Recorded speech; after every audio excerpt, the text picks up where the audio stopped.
Baik, Assalamualaikum warahmatullahi wabarakatuh. Selamat siang teman-teman sekalian. Ketemu lagi di channel YouTube saya. Pada kesempatan kali ini kita akan membahas mengenai apa bedanya membayar dan menyetor pajak. Seperti yang sudah pernah saya sampaikan di video saya sebelumnya bahwa meskipun aktivitasnya sama, tetapi membayar dan menyetor pajak itu memiliki definisi yang berbeda. Simak video saya berikut ini.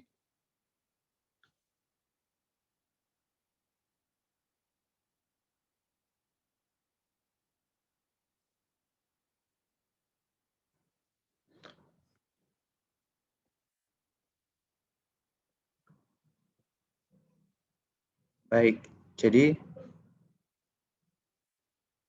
eh, istilah kalau kita baca undang-undang pajak ya, baik undang-undang KUP, undang-undang PPH maupun undang-undang PPN, di sana terminologi atau kata membayar maupun terminologi menyetor,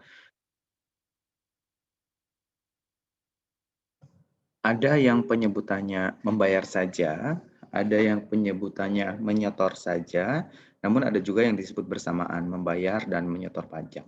Contohnya seperti uh, tuliskan atau disampaikan di pasal 10 Undang-Undang KUP yang menyatakan bahwa wajib pajak wajib membayar atau menyetor pajak. Nah, pada pasal ini atau pada ayat ini, pada pasal ini terminologi membayar dan menyetor pajak disebut bersamaan. Namun kalau kita baca di beberapa pasal yang lain, istilah membayar maupun menyetor disebutkan sendiri-sendiri secara berbeda, begitu ya. Nah, di pasal 10 ini disebutkan bahwa wajib pajak wajib membayar atau menyetor pajak yang terutang dengan menggunakan surat setoran pajak. Nah, ini yang mungkin sedikit unik karena meskipun terminologinya ada dua, membayar maupun menyetor, tapi alat bayarnya namanya tetap surat setoran pajak atau SSP. Tidak ada surat membayar pajak atau SMP, tidak ada ya. Yang ada adalah surat setoran pajak ke kas negara melalui tempat pembayaran yang diatur dengan atau berdasarkan peraturan Menteri Keuangan. Nah, dari pasal ini, kita dapat menyimpulkan bahwa terminologi membayar maupun menyetor pajak itu sebenarnya memiliki makna atau definisi yang berbeda di hadapan undang-undang pajak.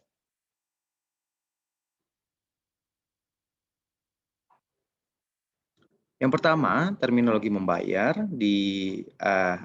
bukan yang pertama ya. Kemudian terminologi membayar juga di Undang-Undang KUP di pasal 12 disebutkan bahwa setiap wajib pajak wajib membayar pajak yang terutang sesuai dengan ketentuan peraturan perundang-undangan perpajakan dengan tidak menggantungkan pada adanya surat ketetapan pajak. Nah, pasal 12 Undang-Undang KUP ini khusus membahas mengenai terminologi membayar ya. Kalau kita resapi lagi di sana bunyinya adalah setiap wajib pajak wajib membayar pajak. Nah, di sana disebutkan membayar pajak. Ini kalau kita baca baik pasalnya maupun penjelasannya dapat kita tarik kesimpulan bahwa terminologi membayar pajak yang digunakan di Undang-Undang Pajak adalah melakukan atau aktivitas melakukan penyetoran uang pajak ke kas negara yang terutang atas dirinya sendiri. Karena di sini disebutkan setiap wajib pajak. Sementara terminologi menyetor pajak, ini saya kutipkan dari pasal 3A Undang-Undang PPN eh, yang menyebutkan bahwa pengusaha yang melakukan penyerahan sebagaimana dimaksud dalam pasal 4 ayat 1 huruf A, huruf C, huruf F, huruf G, dan huruf H, kecuali pengusaha kecil yang batasannya ditetapkan oleh Menteri Keuangan, wajib melaporkan usahanya untuk dikukuhkan sebagai pengusaha kena pajak dan wajib memungut kemudian menyetor. Nah, di pasal ini menggunakan terminologi menyetor bukan membayar dan seterusnya gitu ya. Nah, sebenarnya dari pasal ini atau kalau kita baca penjelasannya atau kalau kita pahami ketentuan pajak pertambahan nilai di Indonesia secara utuh bahwa ketentuan PPN ini adalah pemungutan ya, memungut artinya uang pajak yang dipungut oleh pengusaha kena pajak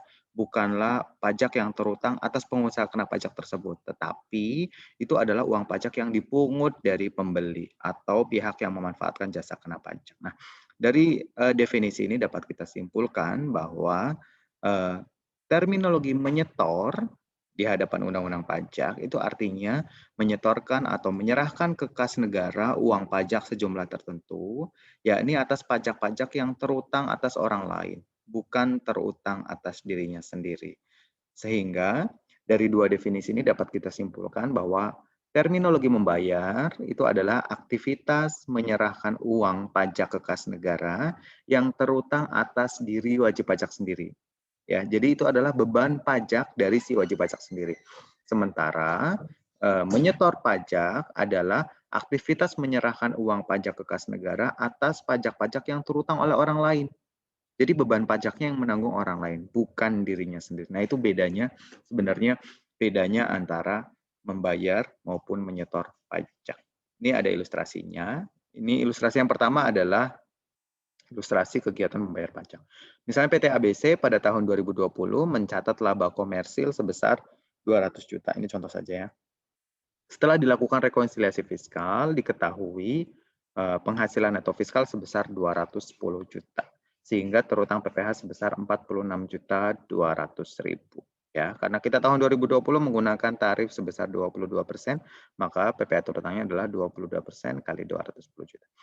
Apabila kredit pajak tercatat sebesar 20 juta, artinya ada kredit pajak sebesar 20 juta, dan PPh pasal 25 atau angsurannya telah dibayar sebesar 15 juta sehingga totalnya menjadi 35 juta. Totalnya menjadi 40 juta, maka PT ABC harus membayar PPh pasal 29 sebesar 6.200.000. Nah, ini menggunakan terminologi membayar. Kenapa? Karena 6.200.000 itu adalah pajak atau beban pajak yang harus ditanggung atas PT ABC sendiri, bukan beban pajak yang ditanggung oleh orang lain. Ini contoh atau ilustrasi untuk membayar pajak. Sementara ilustrasi menyetor pajak, di sini diberikan PT JKL pada bulan Desember membayarkan gaji terhadap 10 karyawan tetapnya.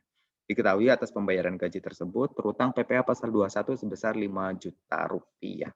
Nah, ketika PT ABC menyerahkan ke bank atau ke kas negara atas PPh pasal 21 tersebut, aktivitasnya disebut dengan menyetor, bukan membayar. Kenapa? Karena PPh pasal 21 itu yang menanggung bebannya adalah karyawan atau 10 karyawan PT JKL, ya, bukan pajak yang terutang atas PT JKL sendiri. Nah, sampai di sini cukup paham ya bedanya antara membayar maupun menyetor pajak. Sehingga dapat kita resume atau dapat kita sampaikan bahwa kegiatan membayarkan pajak itu hanya terjadi untuk jenis-jenis pajak berikut. Yang pertama ada PPh pasal 25, angsuran ya. Angsuran setiap bulan itu aktivitasnya jelas membayar karena itu adalah wajib pajak membayarkan pajak yang terutang atas dirinya sendiri ya, membayar. Kemudian PPh pasal 29 seperti di ilustrasi tadi itu juga membayar. Kemudian PPh pasal 4 ayat 2 tetapi yang store sendiri. Nah, kita tahu sendiri bahwa PPh pasal 4 ayat 2 selain ada mekanisme pemotongan, ada juga mekanisme yang store sendiri ya. Contohnya ketika PPh final pasal 4 ayat 2 terkait sewa tanah dan atau bangunan, namun pihak penyewanya bukan pemotong pajak, maka si wajib pajak harus menyetorkan sendiri. Namun saya sendiri sedikit mengkritik dengan istilahnya harusnya bukan store sendiri, tapi bayar sendiri ya enggak, karena itu adalah PPh pasal 4 ayat 2 yang terutang atas dirinya sendiri. Kemudian ada PPh pasal 19 ya, PPh pasal 19 itu terkait dengan revaluasi aktiva tetap, PPh final sebenarnya atas revaluasi aktiva tetap itu juga sifatnya adalah membayar sendiri sehingga aktivitasnya disebut membayar. Sementara untuk jenis pajak yang sifatnya penyetoran, itu bisa kita lihat di PPh pasal 21 jelas, tadi sesuai ilustrasi, kemudian PPh pasal 22 yang sifatnya pemungutan, itu juga disebut penyetor, kemudian PPh pasal 23 jelas menyetor ya. PPh pasal 4 ayat 2 yang pemotongan, nah itu juga jelas penyetoran, kemudian PPh pasal 26 ya, karena tidak mungkin subjek pajak luar negeri menyetor sendiri uang pajaknya ke bank, dan sesuai ilustrasi sebelumnya ada PPN. PPN itu juga disebut menyetor. Nah, sampai di sini teman-teman kita pembahasan kita mengenai apa bedanya membayar dan menyetor pajak. Meskipun aktivitasnya sama, namun Undang-Undang Pajak memandang dua aktivitas ini sebagai kegiatan yang berbeda. Jadi jangan salah menggunakan terminologi ini.